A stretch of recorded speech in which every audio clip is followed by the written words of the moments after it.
Hi guys, Alicia here. So I've been asked multiple times how I roll my 3D flowers for shadow boxes. Sorry, the light's kind of bright. So I decided I would make a instructional video, I suppose, to help you guys along. I made a quick video one time and it had no voice, no nothing, just a quick rolling video real quick, and apparently it didn't make it. So I will first start with what you need. Most important obviously is going to be your cut. I am a Cricut user. I use the Cricut Explorer Air. So this is, I guess, mainly for those people. This specific flower, when you search under 3D flowers in DS, is the pink one where the petals are the most indented. I personally like this flower the most. I know a lot of people use the one that's just like a lot of bumps all over, and I do not like that one. It's just a preference. So any color cardstock you want. The kind of cardstock I use is the Recollections from Michaels. Sorry, my music's a little loud, I didn't notice. The Recollections from Michaels, they usually have like a 4 for $10 or 5 for $10 sale. It's lightweight cardstock. This is the only one that I use for my flowers, so it is my favorite. And this one specifically is white. I ink the edges. If you can see my little dabber here, put it on the end of your finger and you just dab it in there. Sorry. And I will, I guess, finish inking this real fast. I just hit the edges like randomly. It doesn't really matter how you do it. Just to give it some color.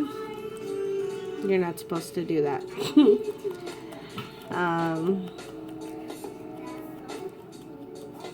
Surprised it's quiet in my house right now. I have 5 kids, so it's usually never quiet, and 2 of them are still awake.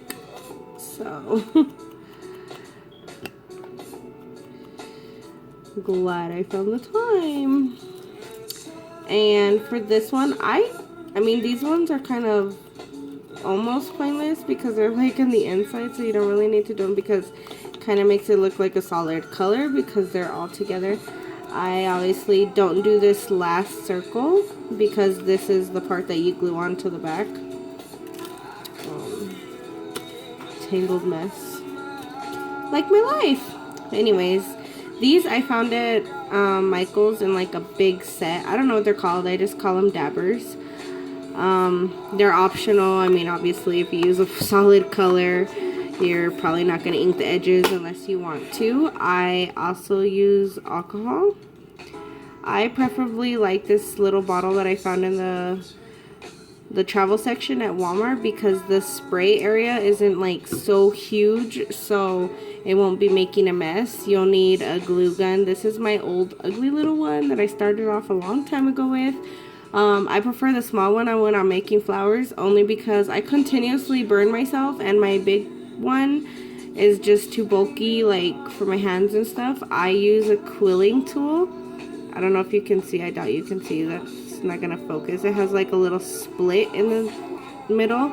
That's what I hold the petal with. Obviously glue sticks, ink pads if you need it. That's it. So let's start rolling this. Obviously you start from the outside and you're just gonna roll. I like to roll mine tight. I like to keep the flowers tight. I like how it looks. I don't like the big spaces, and I've noticed that when you roll it tight, it does, like the bottom little round part that you glue does fit right on the area. So I think you're supposed to roll them tight. That's just how I prefer them. And I've noticed like it kind of squares out here, so I kind of just like press it. I guess I'm rolling too fast and it almost kind of starts to look like a square, but I've never found that to be a problem for me. So this is a point where I kind of stop because if I don't, it's going to be too hard to get out, and I finish rolling with my hands. And as you can see, it's almost bigger than what it's going to stand. Now this here, this is what the flower looks like. I'm holding it tight. I let the middle go undone and kind of, I don't know if you can see, like it raises up, and then I push it back down, and this is where I glue.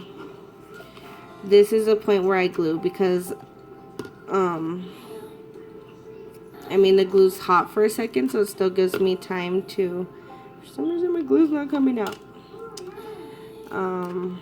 It gives me time, just a little dab, gives me time to be able to move the petals around still, and as you can see it fits. So then I kind of loosen them up a little while it's still hot, move the petals around, kind of twist them, and this is where your alcohol would come in. So I spray mine and roll them. I don't use, I've noticed like a lot of people, like they'll use like the quilling tool or stuff to fold them, but I feel like that leaves like a bend in it, I guess. Like it just doesn't look smooth, I guess, to me. So I spray mine with alcohol inside the petals and around, and I roll with my fingers. So as you can see, I'm just like flapping the leaf. I don't have a specific way of doing it. It's just however it rolls over my finger.